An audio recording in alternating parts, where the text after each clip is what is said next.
Mesdames et messieurs, bonsoir. Voici votre journal. Toutes nos excuses pour le retard avec lequel nous le démarrons. Expiration ce 12 septembre du délai accordé aux opérateurs économiques congolais pour le changement du numéro de registre de commerce en registre de commerce et crédit mobilier. Pour ceux qui ne se sont pas adhérés à ce nouveau système, leurs activités risquent d'être freinées. Et enfin, de l'éclairage public sur l'avenue Kassangoulou au quartier Gambela. Cet outil précieux a été mis en marche dans la soirée du jeudi 11 septembre par le gouverneur de province Moïse Katumbi. Une fois de plus, bonsoir et bienvenue à ce journal. Je l'ai dit en titre, c'est ce 12 septembre qu'expire le délai accordé aux opérateurs économiques congolais pour le changement du numéro de registre de commerce en registre de commerce et crédit mobilier. Les retardataires verront leur société dissoute et les commerçants ne seront plus reconnus par l'État congolais, nous dit Karine Kabongo. C'est pour prendre la réelle mesure des 150 km qui séparent Kassaji et Dilolo que le gouverneur Moïse Katumbi Chapwe a lui-même pris le volant de sa voiture pour les parcourir le mercredi 10 septembre 2014, s'arrêtant à chaque fois qu'il apercevait des jeunes gens dans un village. Les opérateurs économiques congolais ont de plus en plus des occasions de faire des affaires sur le plan national, sous-régional, régional et même continental. Le traité de l'OADA offre un cadre juridique de résolution de conflits et de sécurisation de leur business. En plus, les données de chaque opérateur économique est mis à la disposition de nombreux investisseurs étrangers intéressés par les potentialités qu'offre le pays. Mais pour les sociétés qui n'auront pas changé de numéro de registre de commerce en registre de commerce et crédit mobilier, elles seront dissoutes de fait. Et la loi ne prévoit plus de délai de grâce. Les commerçants non en règle n'auront plus un statut légal auprès de l'État congolais. Ils exerceront en clandestinité. Sur le plan national et international, il leur sera désormais difficile de faire des transactions ou prendre des engagements au nom de leurs entreprises commerciales. Les opérateurs économiques congolais ont de plus en plus de... Toutes nos excuses pour ce léger désagrément et on va revenir sur le récent périple du gouverneur Moïse Katumbi. Vous le savez, il était à Kassaji. Après cette étape, il a pris la route vers Dilolo. Il est arrivé le soir du mardi 10 septembre et vivait donc l'ambiance qui a régné à son arrivée et bien sûr son adresse à la population dans cet élément proposé par Nono Landou et Stéphane Chissot. C'est pour prendre la réelle mesure des 150 km qui séparent Kassaji et Dilolo que le gouverneur Moïse Katumbi Chapwe a lui-même pris le volant de sa voiture pour les parcourir le mercredi 10 septembre 2014, s'arrêtant à chaque fois qu'il apercevait des jeunes gens dans un village en leur offrant des ballons de football pour leur inculquer de nouvelles et saines distractions. Son cœur, il le porte partout. Et on l'a surpris volant au secours d'une jeune écolière au vélo chargé pour payer sa rentrée de classe. À 52 km de Dilolo, il s'arrête au village Katoka où il s'entretient avec la population, leur rappelant entre autres l'importance des activités agricoles et prenant en charge 2 mois de l'ensemble de leurs frais scolaires. Tutaripako fipu ya mienji mbili. Comme ça msiderange ba parents tutacha 6 millions. Pour contribuer à son effort d'itinérance, les religieuses de la mission Garengaz contribuent à sa ration avec quelques boissons sucrées. Il le mérite bien car la route est longue. À peine arrivé à Dilolo, le spectacle auquel on assiste est tout simplement saisissant. Une foule tellement nombreuse, survoltée et vibrante qu'on en a le regard flou. On assiste à des scènes de délire et de liesse populaire comme ceux comparables à ceux qu'on voit dans des concerts de rock ou après un but important. Partout à travers le Katanga, l'honorable Moïse Katumbi Chapwe est chez lui et est le bienvenu. Dilolo l'a une fois de plus prouvé.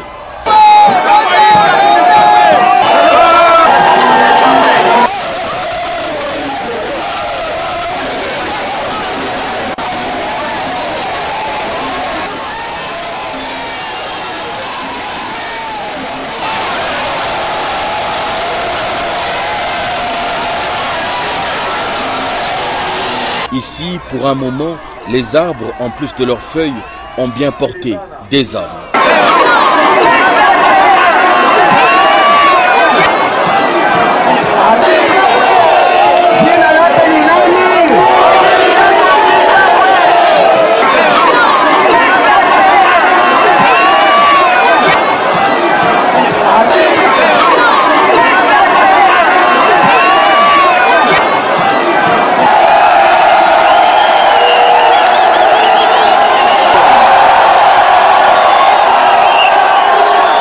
Bamwenu.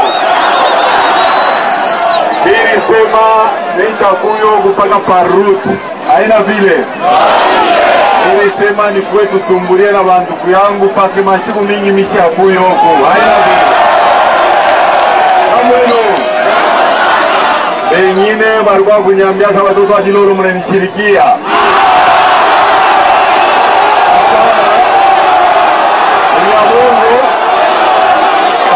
Mungu mikono mbili yule tone mbele kazi ya Mungu. Bamwenu. Munayua Dilolo ndio itakuwa sasa saka tumbalesa. Munayua vile. Munayua vile. Nasi tutanzo kungambo yetu komsa train. Kapitali ya douane itakuwa ni wapi? Kamata kama tunaisha kuinstale moto, tukokote ile moto ifike wapi? Mudilolo. Tunasikilizana. Wangapi wanapenda moto ifike Mudilolo? Tunasikilizana. Train itaanza Muimashiku. Tunasikilizana. Alors ile mine misensibiliser ni ya kusema, mimi kwa kumisensibiliser huku ni ya kusema bantu na moto nini mashamba. Tusema baliniambia Kudilolo trakaseri na pita.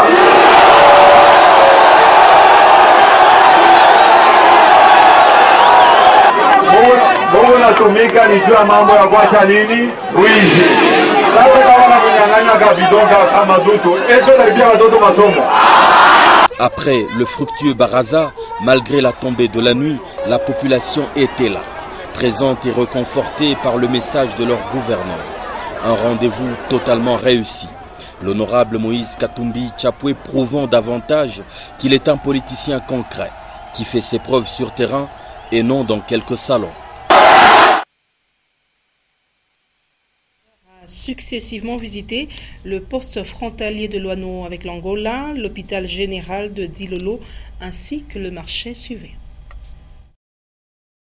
Le gouverneur Moïse Katumbi Tchapoué a mis à profit son séjour à Dilolo, cité frontalière à la République d'Angola, pour traverser la frontière et palper du doigt les progrès réalisés par le pays voisin en termes de raccordement par voie ferrée et par route de deux entités afin de faciliter notamment le transport de marchandises et de booster l'économie de deux pays. Il est au poste frontalier de Luan, les choses sont claires. Du côté de l'Angola, tout est fin prêt pour le raccordement. Rail comme route asphaltée. Les espoirs sont que la RDC emboîte le pas et crée des opportunités économiques exceptionnelles pour ses populations. Il visite par la suite l'hôpital général de Dilolo où en plus d'un appui substantiel, il plaint les conditions dans lesquelles le matériel, surtout la literie, sont gardés.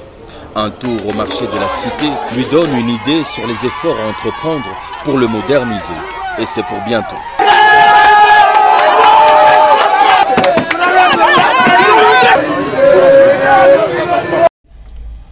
Retour à Lubumbashi, compromis, l'avenue Kassangoulou du quartier Gambela 2 bénéficie d'éclairage public pendant qu'elle est en train d'être asphaltée. C'est le soir du jeudi 11 septembre que le gouverneur a mis en marche cet outil précieux du quartier Gambela. Reportage Nono Landou, Stéphane Chisso.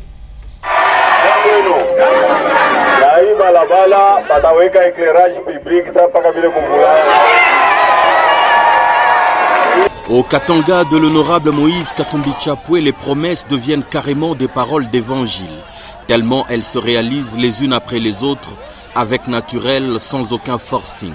Les habitants du quartier Gambela 2, et ceux particulièrement de l'avenue Kassangoulou, savent ce que l'obscurité et l'état de leur route leur ont apporté comme misère en termes d'insécurité. Chaque fois qu'on évoquait le nom de ce quartier aux infos, c'était pour déplorer un corps sans vie. Ils ont alors cru rêver lorsque pour la première fois que leur avenue existe, l'éclairage public qui a été installé est déclenché.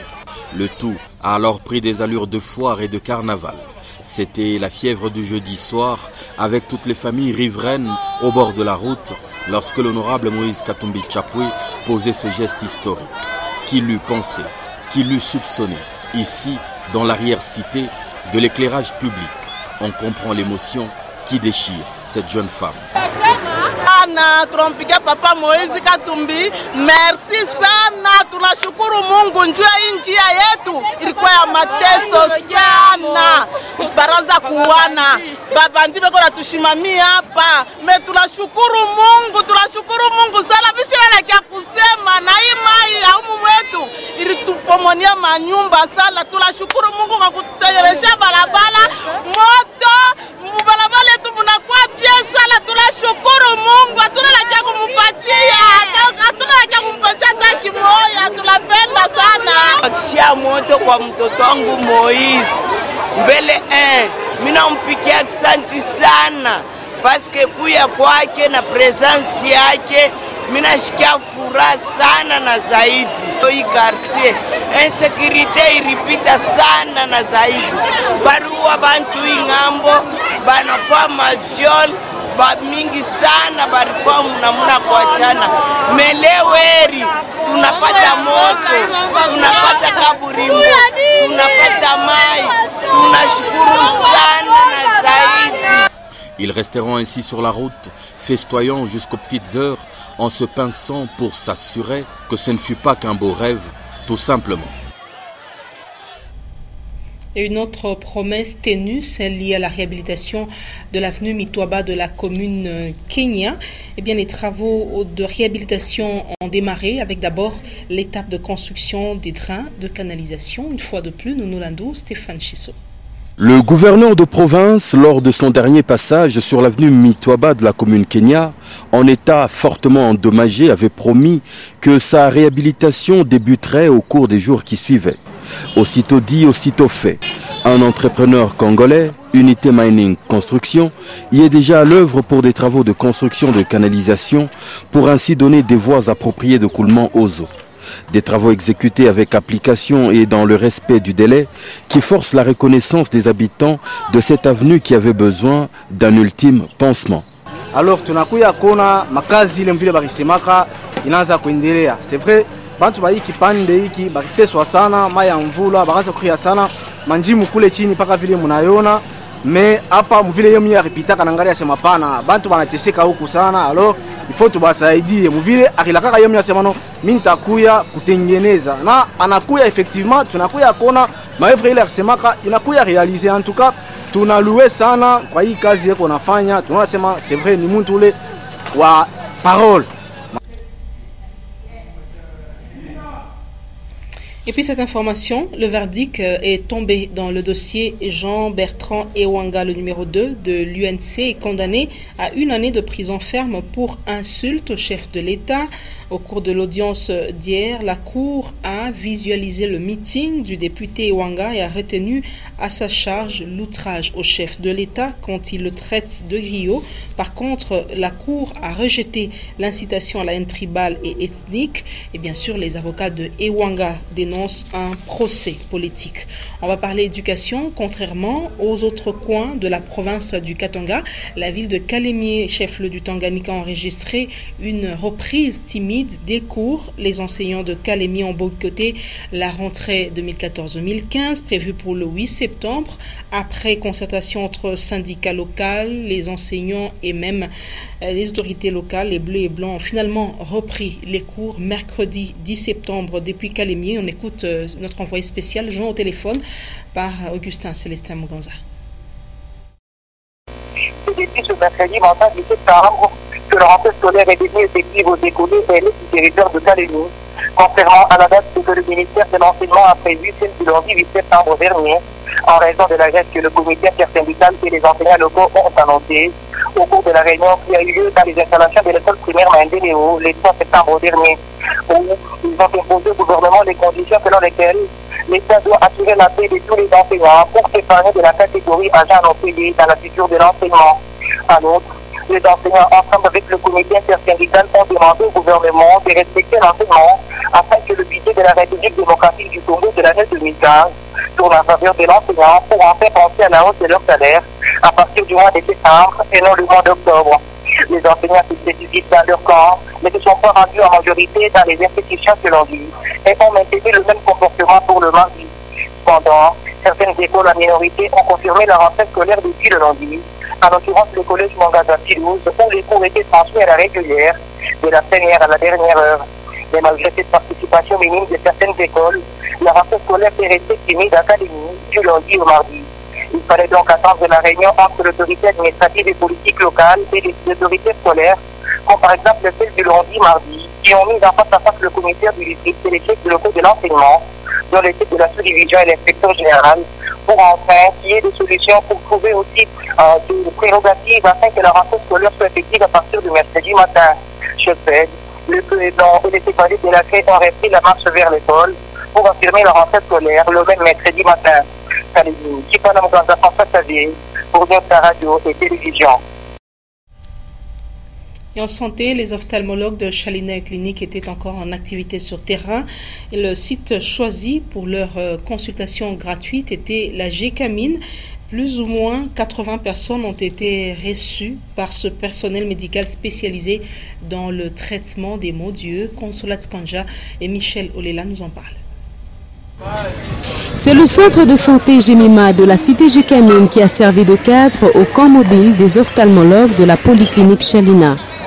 Une 80aine de malades d'yeux sont passés aux différentes étapes de la consultation, de l'enregistrement à la prescription de l'ordonnance médicale, en passant par le check Vision. De ceux qui ont subi les exercices faisant office d'examen, les patients nécessitant les produits pharmaceutiques ont été servis sur place et les cas qui exigent des lunettes ont été envoyés au shop de Chalina Optique afin d'obtenir ces lunettes médicales appropriées. Et comme à l'accoutumée, cette offre sociale de Chalina Clinique a été saluée par les bénéficiaires du quartier GECAMINE pour avoir désormais connu l'état de leur vision grâce à une consultation gratuite. Fin de ce journal.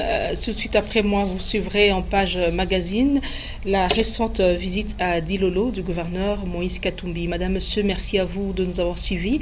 Prenez rendez-vous avec les informations à 21h les news. Patricia Nice à 23h. Je vous retrouve demain à 17h30 et 19h pour vous informer. Prenez soin de vous. Au revoir.